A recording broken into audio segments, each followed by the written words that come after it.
So, this is kind of what led to my walk of faith. I was raised Christian. Guy my mom dated, was married to, he was very abusive. Um, he was Catholic, and I seen kind of how he treated my mom and a lot of things. He was very abusive. So growing up, I kind of through my teens, I always believed, but I kind of got away from religion. Not atheist, not agnostic, not, you know, anything weird. I still believe, but I didn't call myself a Christian. So, without making this too long, um, anyway, I'll just kind of get into the meat and potatoes, and I'll kind of tie stuff together later. So, 2 years ago, 2022, I was 37. 7, 3, 7.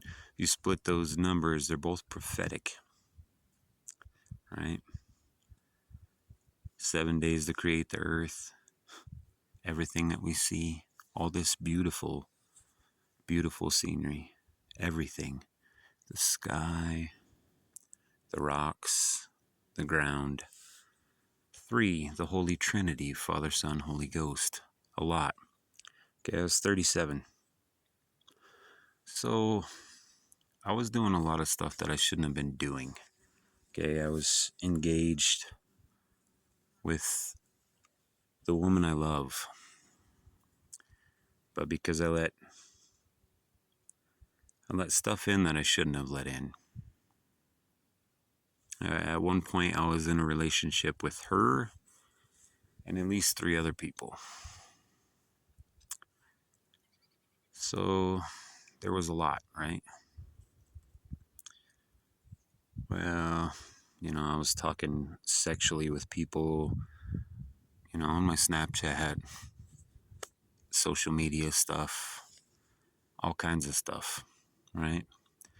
Nothing like illegal, people of age, adults, consenting minds. Little chipmunk hiding down here. So, yeah, I was doing some pretty foul stuff, right? Lying, deceiving, not being honest with my woman. Engaged, but I call her my wife. This is how sick stuff gets. So, I'm at work one night. Well, let me back that up. So, for 3 days, I had this like heartburn feeling in my chest. Just right in the center of my chest. No pain, no nothing else. Just kind of like a burning. Like my heart was on fire. And that went on for 3 days. Nothing that I'd done would make it go away. Tums, milk, ice cream, nothing. Nothing would make it go. And so that went on for about 3 days. So Monday night, I'm laying in bed. She's about to come in. I'm being secretive with my phone. She's like walking down the hallway to come in the room. And I'm doing something I'm not supposed to. And I throw my phone down real quick. I'm just doing shifty stuff, right? So right before I go to bed, lights are out. I told her I loved her. I gave a kiss. Normal stuff, cuddling her. I roll over because, this heartburn just won't stop. So I roll over onto my back and I roll over onto my left side. And I'm laying there and I hear a voice. Not audible, like in the room voice. In my head. Not my conscience, not my spirit, not myself talking to myself. and it says, "You're gonna die." I was like, "No, I'm not. Shut up. No, I'm not." And I just kind of tried to brush it off. Well, the next day I'm at work, and it's right around 6:45, and, we're busy running around. And, some stuff's going on, and right about 7 o'clock, well, right at 7 o'clock, I collapse. I hit the ground. Not a warning, nothing. So I had a major blockage in my LAD. Um, they call it the widowmaker. It's the biggest vein or artery in your heart. It was a full blockage. I was dead. So they call EMS. EMS comes in. They do chest compressions and breathing for 10 minutes. They shock me twice. They're calling it, right? They're getting ready to pack up. Well, stuff's going crazy at work. They're calling people.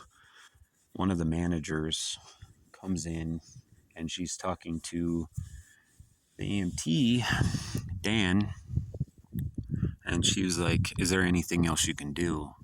And he's like, "Well, we shocked him twice and we've done CPR for 10 minutes. He's gone. He's gone." So they're getting ready to pack everything up, right? And she's begging him, like, just do something else. They had already basically told the staff that I was dead. So they're like, "All right, well, we can shock him one more time and try again." So they come back around into the area where I was, and they started doing CPR again. They didn't get enough grease on oil, not oil, lubrication on the paddles the last time they shocked me. So I had a paddle burn on the center left side of my chest and one on the left side by my ribs. They burned me because they didn't get enough grease on there. So it was metal on skin, and it literally burned me. So they're doing CPR, and I guess I popped up and I took a breath, and then I laid back down and started breathing real shallow. I was dead 15 minutes. I don't remember anything, so I got flight for life. 40. The flight was like 15 to 30 minutes, I think. 45 at most. It's probably, well, it's about close to a 2-hour drive from where I am to, the ER, where they took me. And so, yeah, maybe 20, 30 minutes helicopter ride, 45 at most. So they took me there. They removed the blockage. They had me on fentanyl because I guess I was getting sick with morphine. I don't take a whole lot of drugs. Never have. I've smoked some weed. I quit that when I was 16, 17. Um, I don't take medicine over the counter, recreational, ibuprofen or Tylenol if I was sick, if it was real bad. I was getting pretty bad into drinking. I smoked. I still kind of do. But anyway, I was dead for 15 minutes. The crazy thing is, this happened on a Tuesday, and I'll get to the significance of the day here in 1 second. But from Tuesday at 7 o'clock, I don't remember anything till 7 Saturday. So I woke up, and then I was released. And I remember walking down with the nurse to go get my medicine. But I guess for 3 days, I was awake, I was coherent, I was moving, and I was swinging on doctors. I was, I mean, some crazy stuff. I can get into more of that later, but had some superhuman strength, I guess. Like I was ripping people across the bed, pulling IVs out. I ripped the catheter out, trying to pull my breathing tube out. Yeah, I peed blood for a week and a half after that. The IV, I've still got a scar. This is almost 2 years ago. I still got a scar on my elbow from where I just tore the needle out. So I get released. Stuff still doesn't stop, right? I continue to do this foul stuff, and I'm trying to get away from it. So, I deactivate my accounts. I take my passwords that I had written down on paper, take them up into the mountains, I burn them, all this stuff. Well, my wife and I, fiance, my girl, we were fighting. She goes up the hill, right? Or goes up the mountains where we normally camp and stuff. Well, this is where I took, my contact information. I broke the phone, got rid of my phone. So I was trying to get rid of all these people's contact information so they couldn't contact me. I couldn't contact them. And I was trying to hide it, right? Well, she had already went through my phone when I was in the hospital. So she already knew the shit that I was doing. And it broke her heart. And this is the kind of shitbag I was. So I go up the mountain, I burn it, whatever. So it goes, this is like fall. It's like time like this when I do this, right? Fire, I burn it all, I bury it. I think it's all burned up and all this stuff and everything's good. Put the fire out, shovel dirt on it, all kinds of stuff, right? So I leave. It's like 8, 9, almost 10 months later. We had gotten in a fight and she left. Well, she's up there hiking around. And there's like a little tree that's kind of nestled back. There's nothing like it up here, but so there's a tree and there's like this little gully that runs into the tree. Somehow that stuff had blown out of the fire pit and rolled up underneath that tree. So it had survived winter. It had survived a fire. Not all of it, but enough that would have my name on it, my phone number, stuff that would directly identify me. And out of, 7 billion people on this planet, what are the chances of her finding it? And who finds it? Her.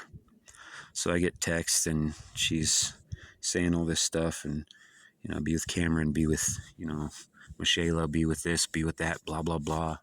And I'm like, that's gone, that's gone, that's gone. There is no way, there is not one way she would have been able to find that. The chances of that are like 1,000,000,000 to 1. The chances of that surviving a fire, the rest of fall, winter, spring, into summer. You know how crazy that is? Why that spot? We had camped in that area, but we had never camped in that spot. Why that area? Why did she go there? When I was talking to her, she's like, I just had this weird feeling and I just needed to go. God told her, this is what he's doing. This is what he has done. You need proof? Here it is. Come here. Come here, baby.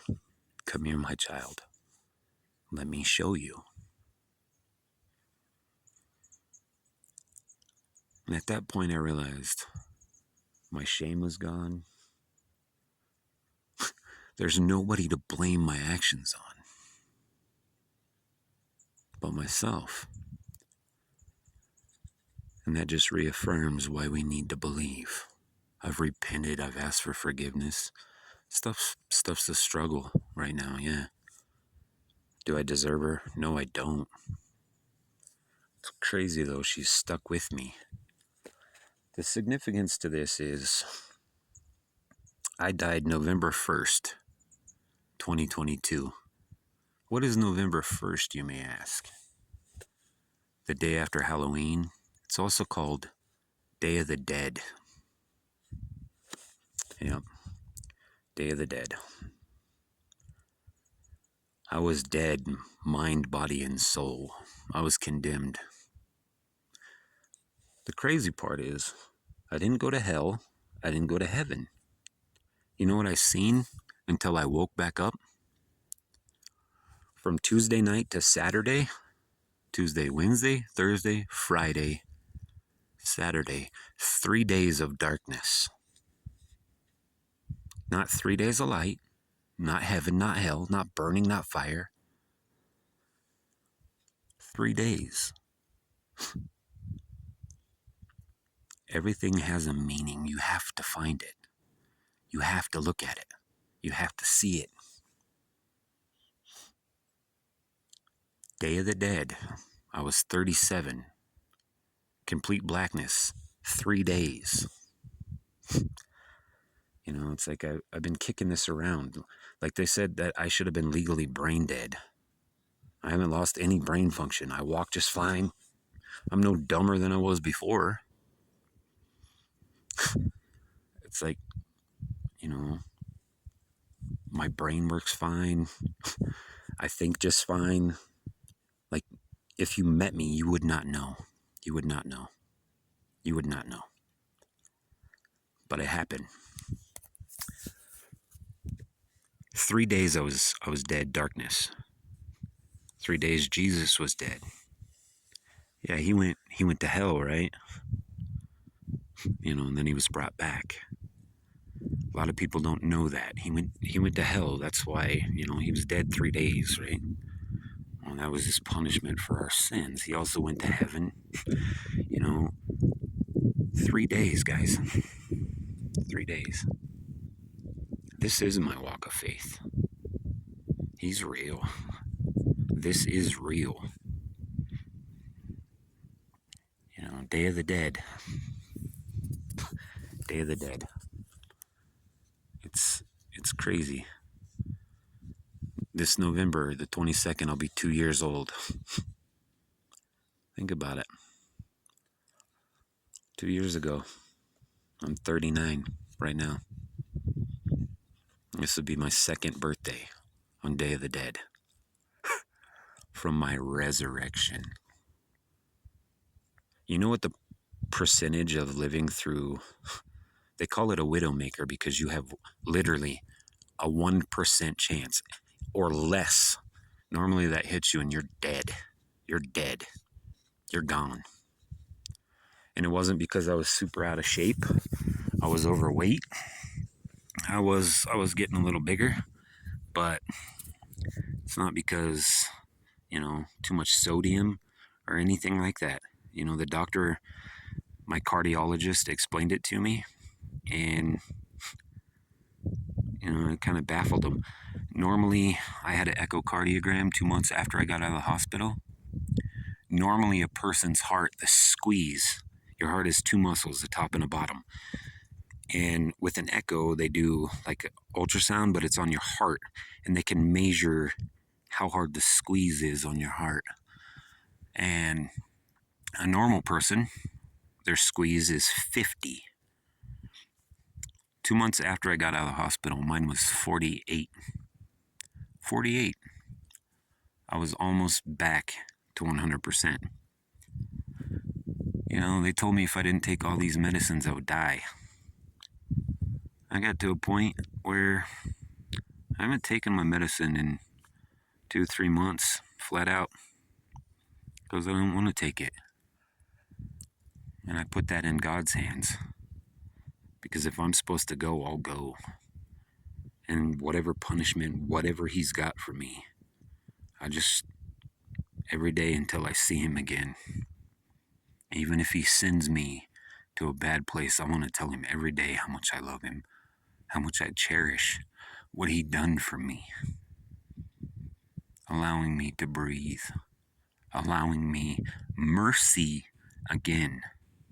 He already gave me mercy when Jesus died. And give me mercy again.